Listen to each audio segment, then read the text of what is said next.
January 17, 1945, Luzon, Philippines. The air smelled of wet earth and gunpowder. Morning mist clung to the sugarcane fields like a shroud, and through it came the sound, boots on mud, the metallic click of rifles being shouldered, the low voices of American soldiers moving through terrain that had swallowed so many before them.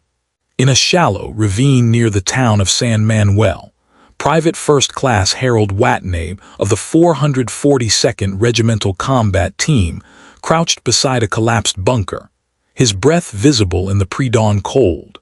He was 23 years old, a Nisei, American-born, Japanese by blood, and he carried with him a canteen, a rifle, and a decision that would ripple far beyond that muddy Philippine hillside. 50 yards away, half buried in the wreckage of a Japanese machine gun nest, lay Corporal Takeshi Yamada of the Imperial Japanese Army. He had been there for 2 days. His leg was shattered below the knee, the result of American artillery fire that had torn through his position on the 15th. He had watched his unit retreat without him, not out of cruelty, but necessity. In the doctrine drilled into every soldier of the Emperor, capture was worse than death. Surrender was dishonor. And so Yamada had lain there, drifting in and out of consciousness, expecting either to die from his wounds or to be killed by the advancing Americans. He had been taught that the enemy took no prisoners, that they mutilated the dead, that mercy was a Western lie. But when the shadow fell across his face that morning, and he opened his eyes to see the silhouette of an American soldier against the pale sky, something unexpected happened. The soldier knelt, he set down his rifle, and he offered water. To understand the weight of that gesture, one must first understand the chasm that existed between these two men, not just in nationality, but in the entire architecture of belief that had been constructed around them. By January 1945, the war in the Pacific had become a study in contrasts so stark that they seemed almost theological. On one side stood the United States, a nation of sprawling abundance, industrial might, and a democratic ethos that prized the individual. On the other stood Imperial Japan, a society built on hierarchies of honor, sacrifice, and a collective identity so deeply woven into the fabric of existence that the self had meaning only in relation to the whole. For the Japanese soldier, surrender was not merely a tactical failure. It was spiritual extinction. The imperial rescript to soldiers and sailors, issued in 1882 and memorized by every man in uniform, stated clearly, "Do not survive in shame as a prisoner. By dying you will avoid leaving behind the crime of a stain on your reputation." This was not propaganda imposed from above. It was the culmination of centuries of Bushido philosophy, Shinto reverence for purity, and Confucian loyalty.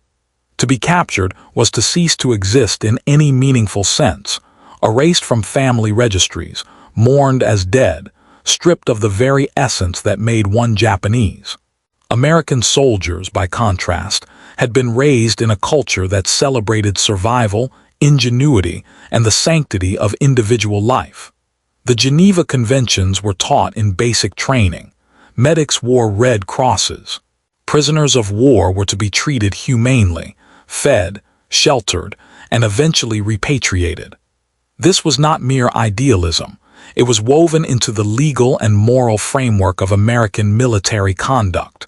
Yet in the Pacific theater, these two philosophies collided with such force that the war took on a character unlike any other front. Surrender rates told the story. In Europe, German soldiers surrendered by the hundreds of thousands. In the Pacific, Japanese soldiers fought to the death by the tens of thousands. On Saipan in 1944, entire civilian populations chose suicide over capture, hurling themselves and their children from cliffs rather than face what they believed awaited them at American hands. This belief was not accidental. Japanese wartime propaganda had painted the Americans as devils, barbaric, racially impure, devoid of honor. Soldiers were told that capture meant torture, that their families would be shamed, that death was the only honorable path. And in the crucible of combat, where exhaustion and fear eroded reason, these teachings hardened into unshakable conviction. By 1945, the Imperial Army was a force fighting not just for territory or strategy, but for an ideological purity that could not accommodate defeat. Yet here on this rain-soaked hillside in Luzon, a crack appeared in that edifice. Harold Watanabe had not planned to be a symbol. He had grown up in Fresno, California, the son of farmers who had emigrated from Hiroshima decades before.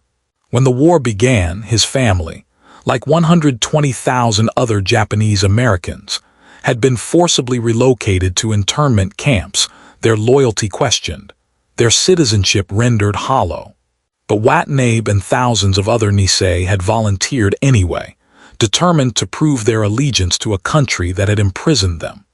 They formed the 442nd Regimental Combat Team, which would become the most decorated unit in American military history, and they fought with a ferocity born not of hatred, but of the desperate need to belong. When Watanabe found Yamada that morning, he saw something his training had not prepared him for: a mirror. Here was a man who looked like his father, like his uncles, like the faces he had known in the valley before the war. The corporal's uniform was caked in mud, his face pale with blood loss, his eyes wide with the certainty of death. And in that moment, Watanabe made a choice that defied both doctrine and expectation. He did not see an enemy. He saw a human being in agony. He unscrewed his canteen and held it to Yamada's lips. The water was warm, metallic from the aluminum container, and it tasted like life. Yamada drank. He did not understand the words Watanabe spoke, something about a medic, about holding on, but he understood the tone. There was no malice, no cruelty, no dishonor. There was only a soldier doing what he believed was right. What happened next would be recorded in the after-action reports of the 442nd, in the interrogation transcripts of Japanese prisoners, and eventually in the memoirs of men on both sides. Watanabe called for a medic. The medic, a soft-spoken man from Oregon named Eugene Sato, treated Yamada's wounds with the same care he would have given an American soldier. They splinted his leg, gave him morphine, and carried him on a stretcher to a field hospital. Yamada, drifting in and out of consciousness, expected at every moment to be shot, to be left in a ditch, to meet the fate his commanders had promised. But it never came. Instead, he woke in a tent surrounded by wounded men, American, Filipino, and Japanese alike. A nurse, herself of Japanese descent, offered him rice. A doctor, white and exhausted, checked his pulse and nodded with satisfaction. And slowly, over the days that followed, Yamada began to confront a reality that shattered everything he had been taught. The Japanese prisoners of war taken in the Philippines in early 1945 were a statistical anomaly. In previous campaigns, Guadalcanal, Tarawa, Iwo Jima, surrender had been almost non-existent. But as the war ground toward its inevitable conclusion, something shifted. Desperation, yes. Exhaustion, certainly. But also, increasingly, the recognition that the enemy did not behave as predicted. American soldiers offered cigarettes. They shared rations. They treated wounds. And word began to spread, whispered in the hidden language of the defeated. The Americans were not demons. Yamada's experience was not unique, but it was transformative in its specificity. In the weeks following his capture, he was moved to a POW camp near Manila, a sprawling facility that housed thousands of Japanese soldiers. Here, the contrasts became almost surreal. The prisoners were given 3 meals a day, rice, vegetables, occasionally meat. They received medical care. They were allowed to write letters, though most did not, fearing the shame that would fall upon their families. They were not tortured. They were not executed.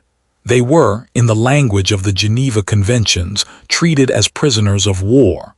For men who had been taught that capture meant annihilation, this was a cognitive earthquake.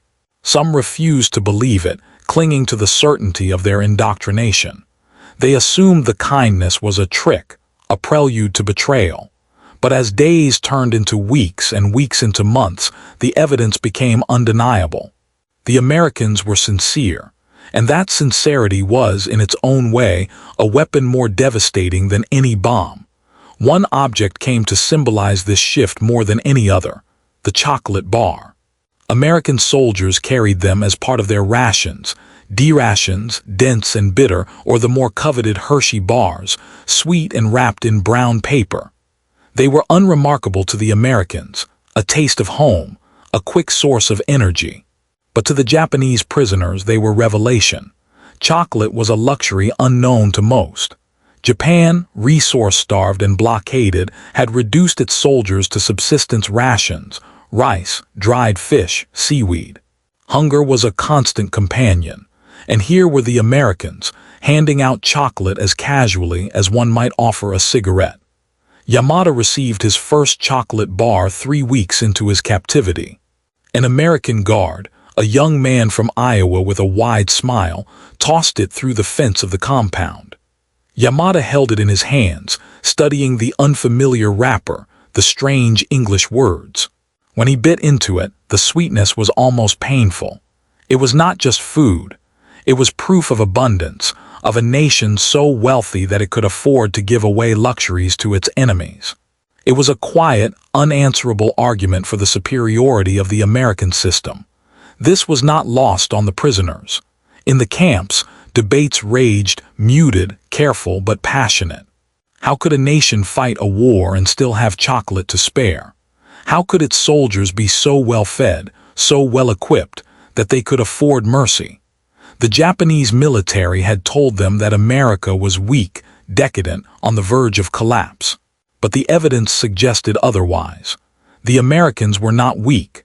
They were simply operating from a position of such overwhelming strength that they could afford compassion.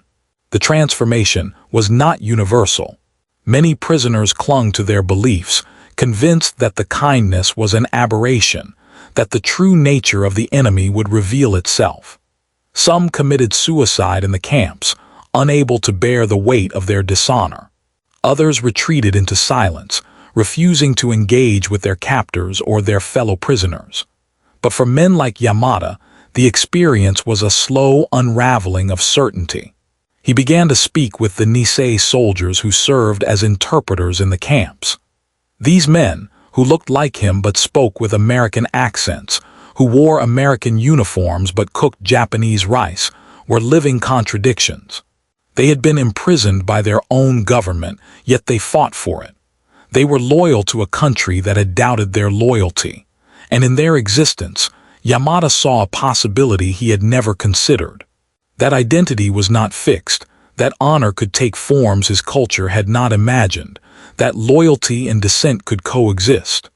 One interpreter, a man named Robert Saito from Seattle, spent hours talking with Yamada. Saito had lost his brother at Anzio, fighting with the 442nd in Italy.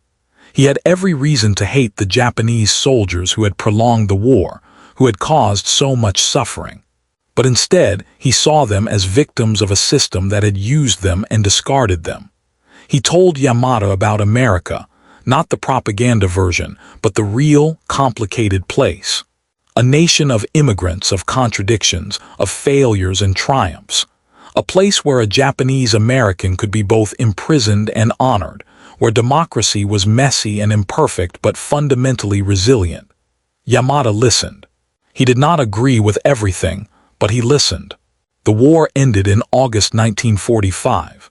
With the atomic obliteration of Hiroshima and Nagasaki, and the subsequent surrender of Japan.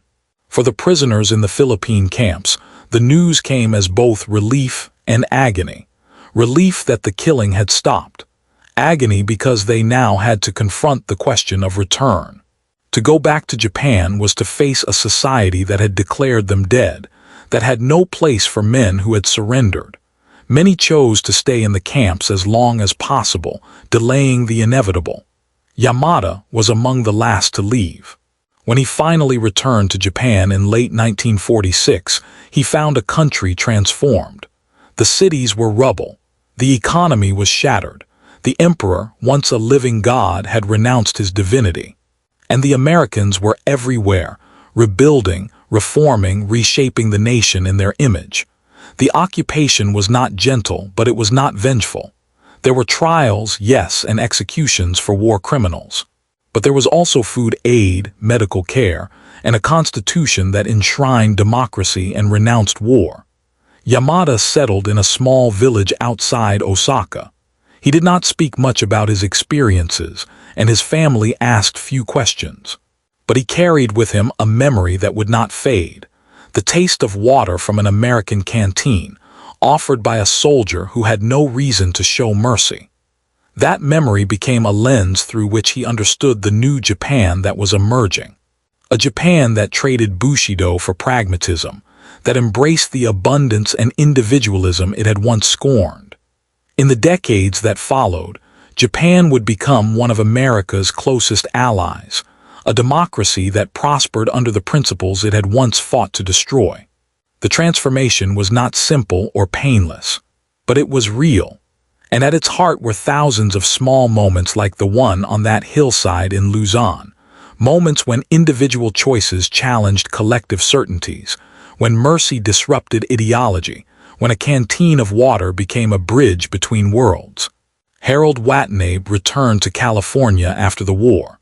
He never spoke publicly about what happened with Yamada, considering it simply what any decent person would do. He became a teacher, raised a family, and lived to see his grandchildren grow up in a country that, for all its flaws, had made space for people like him. He died in 2003 at the age of 81, his medals stored in a box in the attic, his story known only to a few. Takeshi Yamada lived until 1998. In his later years, he became a quiet advocate for reconciliation, speaking occasionally to school groups about the futility of war and the importance of seeing the humanity in one's enemy. He never met Watanabe again, though he tried to locate him in the 1980s, hoping to express gratitude for the life he had been given. The search was unsuccessful, but he kept a small photograph, taken by an American soldier in the POW camp, showing rows of prisoners receiving Red Cross packages.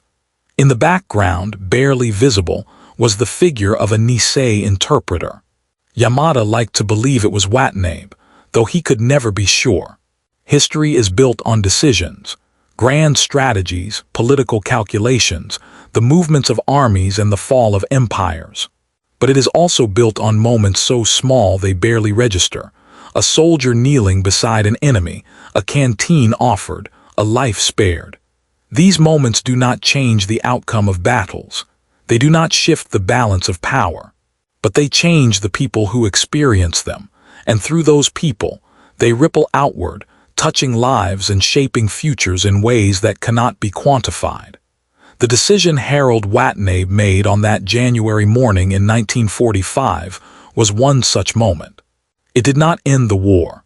It did not save thousands of lives, but it cracked open a door in the mind of one Japanese soldier, and through that door came a flood of questions that ideology could not answer. Why did the enemy show mercy? What did it mean that abundance could coexist with compassion? How could a nation so powerful choose restraint? These questions, multiplied across thousands of prisoners, tens of thousands of civilians, millions of Japanese citizens in the post-war years, became the foundation of a new understanding. Not that America was perfect, it was not. Not that democracy solved all problems, it did not. But that there was another way to live, another way to organize society, another way to define honor and purpose. A way that did not require the erasure of the self, the glorification of death, the rigid hierarchies that had led Japan into catastrophe. The chocolate bars, the Red Cross packages, the medical care, the letters home, all of these were symbols of a deeper truth. That a society built on individual freedom, for all its messiness and contradictions, could generate a wealth and resilience that command economies and totalitarian ideologies could not match. That mercy was not weakness but strength. That the preservation of life, even enemy life, was a value worth upholding. This was the lesson Yamada learned, and it was the lesson that post-war Japan, in its stumbling, painful way, came to embrace. The transformation was not the result of propaganda or coercion. It was the result of lived experience, of small encounters that challenged grand narratives, of moments when the expected cruelty did not materialize and the unexpected kindness did. In the end, the war in the Pacific was decided by industry, by strategy, by the weight of resources and the genius of logistics. But its aftermath, the shape of the peace, the nature of the reconciliation, the path that Japan would take, was decided by something quieter. By soldiers like Watanabe, who saw a wounded enemy and chose compassion. By men like Yamada, who survived to question the certainties they had been taught. By the countless small acts of decency that, accumulated over time, became a force more powerful than any ideology. The canteen of water offered on a muddy hillside in Luzon did not change history, but it changed one man. And that one man, returning to a broken nation, carried with him a seed of understanding that would take root in ways he could never have imagined. That freedom and abundance were not myths, that the enemy was not a demon, that there was, after all, another way. This is the quiet power of individual choice in the machinery of war. It does not stop the killing, but it plants the possibility of peace. And in that possibility, slowly, painfully, over decades and generations, the future is built. January 17, 1945, Luzon, Philippines. A soldier knelt. A canteen was offered. And in that moment the world became a little less certain, a little more human, a little more capable of change.